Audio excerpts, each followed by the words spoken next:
और बेटी पहिले से प्यार रहे तो काहे ना बताइलू हो हमारा से दिलवा के बात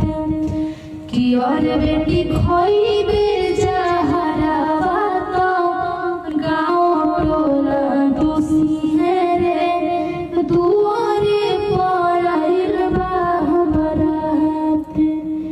कि ओहो बाबा मुले पठी के रही